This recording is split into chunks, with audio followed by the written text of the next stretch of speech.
So we got this 2012 Jeep Wrangler JKU, a little different dash than the older ones. So we're gonna show you how to take this radio out. There's a whole surround here that has to come out. We'll show you how to do that today. So you can get your Jeep radio upgraded. We're gonna put a bigger, newer radio in this one here. First step is gonna be to unhook your battery.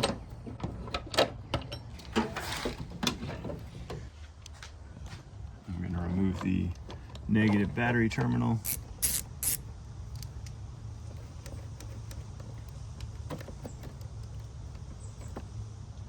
All right, then we need to remove the AC vents here.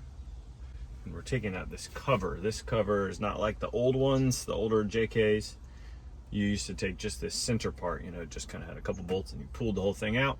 But now this seam here is connected to this whole section to the left.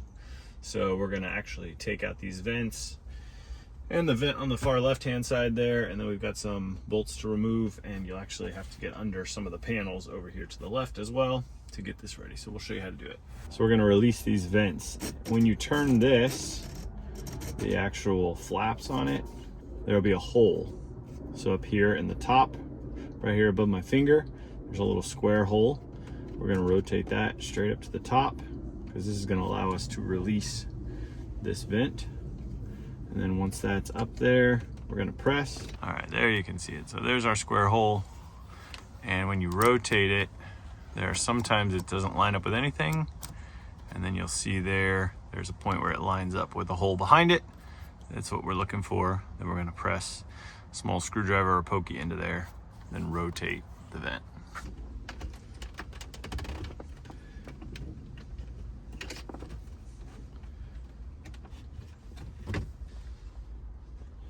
So you can see there, square hole on the inside of this fitting. You rotate it around until it lines up with the square hole on the outside. And then what you're pressing is actually this little release right here. And when you press on top of that with a screwdriver or a little pokey like I just did, then you rotate it and the whole vent comes out. So we're gonna take out all three of these. Same thing for this one. Check for that hole. And then it lines up in about maybe like the 1 o'clock position, but you can feel it once you stick the screwdriver in there. I'm gonna do the same for this one over here. Okay, we've got all three of those out. So after we've got the AC vents out, we're gonna actually be going after 2 bolts that hold this side of the trim piece on. First thing we're gonna do is we're gonna take out this window switch here, controls all of our power windows. We're gonna bring this out. There's a bolt down behind this. The second bolt is up here, right above your radio. There's the section where you can put your keys or glasses or whatever up here.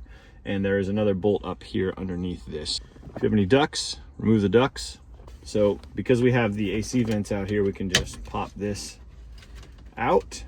And the bolt is directly underneath this. So we actually need to remove the window switch. Okay, once we get it out, the cord on this one is really short. You can see here, we've got the little red lock on it that needs to go up. And then we're gonna press the button behind it to release this one. It could have given us a couple more inches on this wire and it would have been a lot easier. So we just press that one up.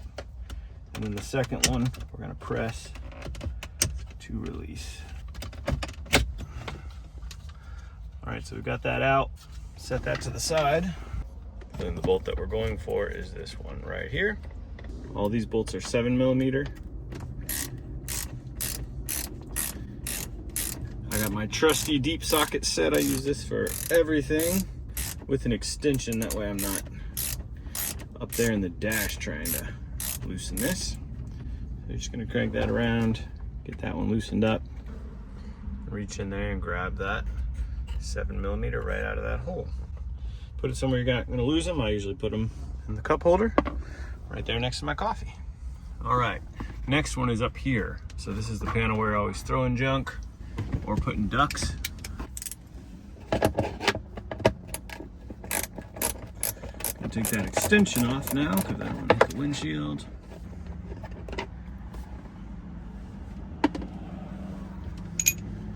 All right, and we got that one out.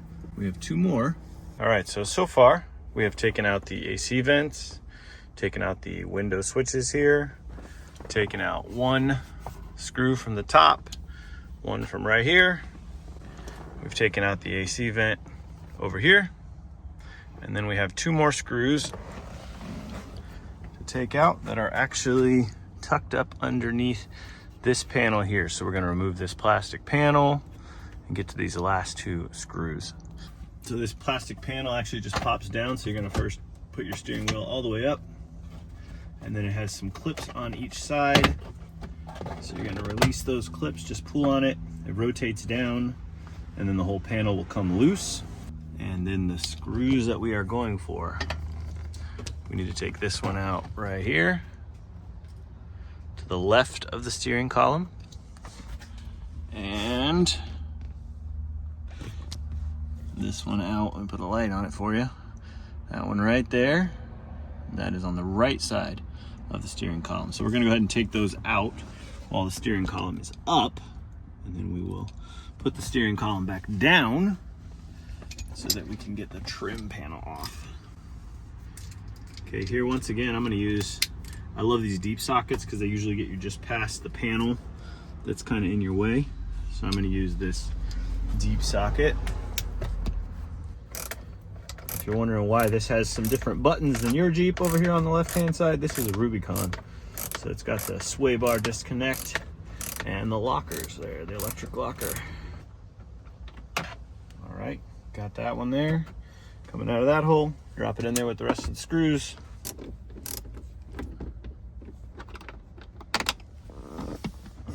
All right, now we've got all the bolts out. So you just move any extra panels, pieces, anything like that out of the way. So what we took out so far, we took out the AC vents, the window switch, the little rubber mat that goes up here, screw here, and then two screws on the sides of the steering column over here. Now we're gonna go ahead and put the steering column all the way down, and we're gonna start removing this piece. So this whole piece, which encompasses basically everything that you see coming across here to that other AC vent, this is what we're gonna be removing now. So you're just gonna gently start working it free. Lots of clips.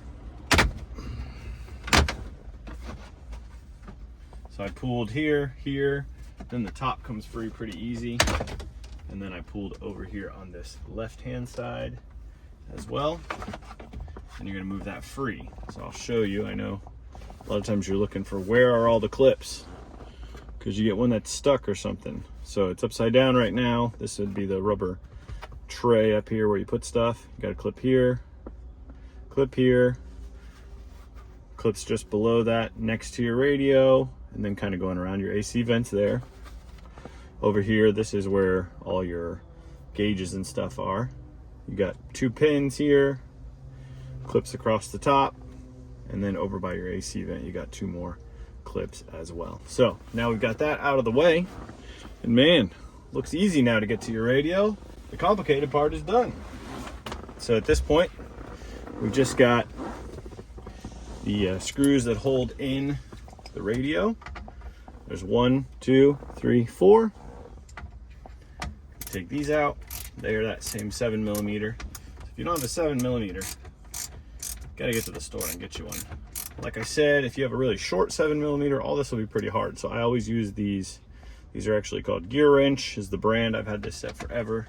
And I use them for a lot of these projects because it gets you right out past the trim, past the knobs, past the buttons, all that kind of stuff. Works really well. So that's just a 7mm deep socket on a spark plug wrench. I like the spark plug wrenches because they give you a little more flexibility with the angles and stuff.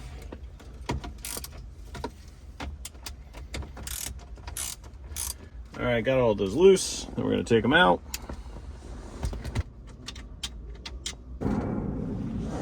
All right, at that point, we've got the 4 bolts out. Got my Garth's DVD out of it. And then we're gonna pull this radio out. At this point, it should be free. So you're just gonna pull straight out on it. And then from this side, you got a couple of clips here and things we're gonna take out. your main harness, secondary harness, and then your antennas over on this side.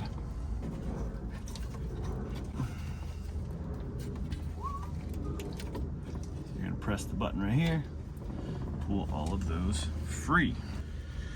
So that is how you take the factory radio out of a 2011 through 2018, some of the 18s, Jeep JKU. So if you needed that, thanks for watching. If you need to know how to put a radio back in, we're getting ready to install a new upgraded 13-inch radio. We'll show you that in another video as well.